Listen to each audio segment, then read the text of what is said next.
So I'm really afraid or even nervous to start investing in index funds. So hey Trey, do you have an answer for what to do when I'm scared to start investing?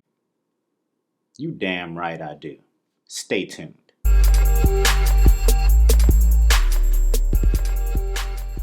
Hey guys, so I generally release new videos every Sunday, but your boy is going to Universal Studios. I didn't want you guys to be without, so I'm releasing this video today here on Friday. But generally, all of my videos are going to be released on Sunday. I hope you guys enjoy. Hey, what's going on everyone? My name is Trey and welcome to Let's Talk Finances. So today we're discussing what to do or how to overcome the fear of investing in index funds. Now, obviously, I'm a huge proponent of the total stock market index fund. I always say it almost in every video because it's a great fund to keep as your core holding. So for those of you who are wondering what fund you should start investing in, if you're thinking about investing today, I'll always say either an S&P 500 or a total stock market index fund. And if you need a further breakdown on those funds, in this video, I went over it, so be sure to watch that one after this. If you stay tuned until the end of the video, I'm actually going to be giving you 3 dividend exchange traded funds that you should be looking into here July of 2021. So keep watching until the end. So let's talk about this. When is the right time to start investing in index funds? Well, generally speaking, there's no universally agreed upon time to start investing. In some circles or conversations, you would say to buy when the market is low, and if you're into selling, which I am not, to sell when the market is high. Since you don't have a crystal ball to tell you when you should start investing, and if you do, hey, let me borrow that bad boy. The best time to start investing is right now.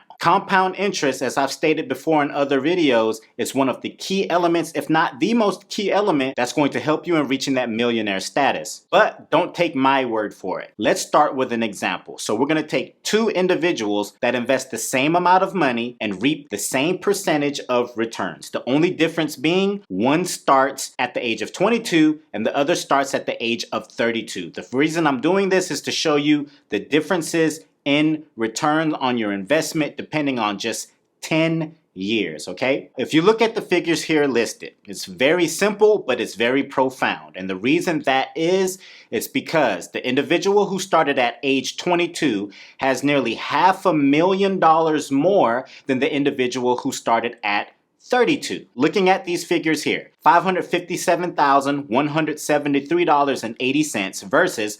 $1,063,717.57. 10 years will blow right by. In the grand scheme of things, you'll look at it and think, hey, 10 years is a really long time, but it will blow by, right? If it were me, I wish I started investing at 18 because I would be a multi-millionaire today as it stands at the age of 37. Although, you know, I'm told sometimes I look like I'm 27, 28.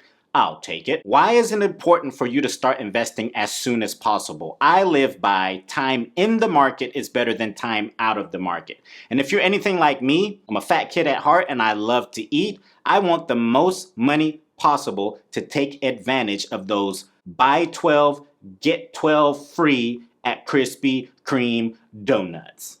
When is the best time to start investing? The best time was yesterday because you're going to be missing out on key times to start reaping those benefits of compound interest. Now, if you're waiting on the market, you're going to be waiting forever. What I do, I tune out the naysayers. I tune out the people talking about market bubbles and stock market crashes. If they were all correct when COVID-19 hit, the market should have crashed, but instead it bounced back, and it bounced back in a great way for us investors. So to make it even simpler for those individuals who have investment fear, which is a real thing, I'm going to be giving you 5 things to do to get over your fear of investing so that you can reach that millionaire status right away. The first thing that you should be doing to get over your fear of investing is to educate yourself. Now, obviously, you're watching this video, so you're headed in the right path. But I wouldn't just limit it to watching YouTube videos, although they are very, very good.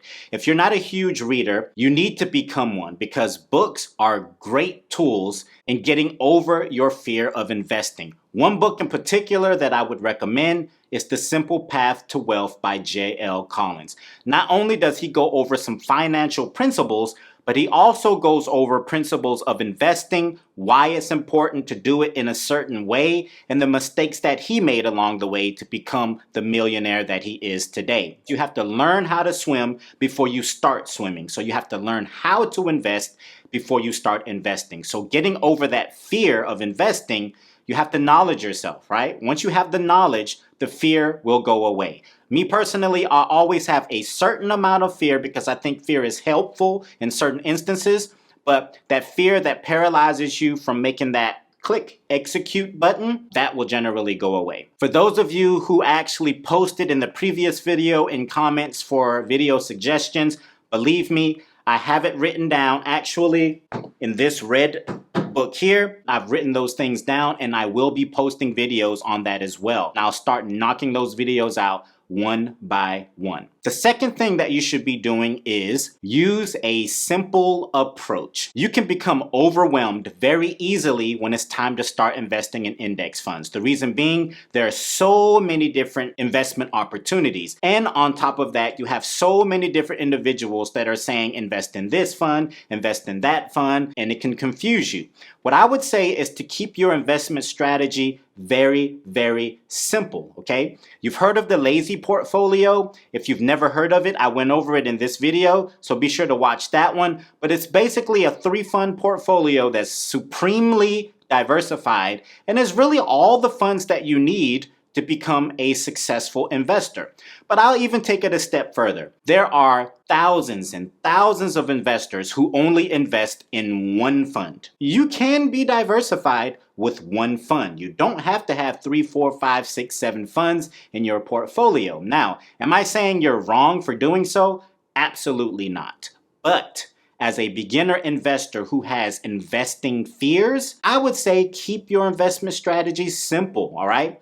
Invest in an S&P 500 or a total stock market index fund for the first year. As a matter of fact, for those of you who have investment fears, let me know the steps that you're taking in order to get over those. The third thing that you should be doing, start small, all right? So in investing, there's generally 2 ways that you can invest. The first way is dollar cost averaging, which generally means that you're going to be allocating a specific amount of money each month or each week or however you decide to do it time frame wise, and that money will be allocated into your investment accounts. The second way you can do this is lump sum investing. So let's say you come across it's $22,000. So your question would be, should I dump the $22,000 in at one time, or should I spread it out and start off with, let's say, $5,000 and then continue making investments incrementally? Well, the reality is this. You can speak to 10 different people and you may get different answers from each individual. Now, studies have shown that it's not necessarily better to go one way or to go the other. At the end of the day, you do what works best for you. But my advice would be, start small. And whatever that term small means to you, however that resonates, then do that. There's no pressure here in saying that you have to start off with the whole 22, but there's also no pressure in saying you're not going to start off with the whole 22 and do $5,000 to begin with. If you like the information that I'm giving you so far in this video, please gently tap the like button and don't forget to subscribe. The fourth thing that I would say is something that a lot of people need to take heed to, and that is be patient and don't be discouraged. Listen, the investment journey is a long journey, all right? You have some people that have been investing for over 15 to 20 years and they still get discouraged. That will never go away. However, the fear will subside if you take the necessary steps. Patience is a virtue, and in investing, you have to be patient in order to reap benefits. I stay the course and I continue investing regardless because I live by the fact that the stock market is always going to fix itself. Exercise patience, and additionally, don't be too hard on yourself, okay? Some people will say, hey, is it too late for me? I'm 30 years old and I'm just starting. The only time it's too late is when you're dead and in the grave. So if you're 30, 40, 50, 60. Starting is what's key. So be patient and don't be discouraged in yourself. The last and final thing that I would say to get over that fear is to just start. If you want to learn how to swim, you're not going to learn how to swim by sitting at the outside of the pool just looking at the water. You have to jump in. And once you jump in, you'll slowly realize, hey, this isn't that bad. You first learn how to doggy paddle, and then actually that's not how I learned how to swim. My mother took me to the deep end, held me up, said, hey, paddle your feet and your hands, and then she let me go. Now, obviously, she was there to make sure I didn't drown and die. You have to start. If you keep putting it off and putting it off, before you know it, 10 years have gone by and you've lost out on potentially $500,000 of money, okay? So just start. Believe me, guys, I've been where you are. We all have been there. We've all been nervous. We've all lived by the idea, at least I have, that I don't like gambling and I don't want to gamble with my money. Investing is essential in building generational wealth. The reality is, it's very slim that you're going to do so without investing. So if I had to give the biggest advice, just start now. As promised, I'm going to be giving you 3 dividend funds that you should look into investing right now. Number 1, Vanguard's Dividend Yield Exchange Traded Fund. Ticker symbol VYM. It's currently yielding 2.8%. The second one is going to be the Spider S&P 500 Dividend Exchange Traded Fund.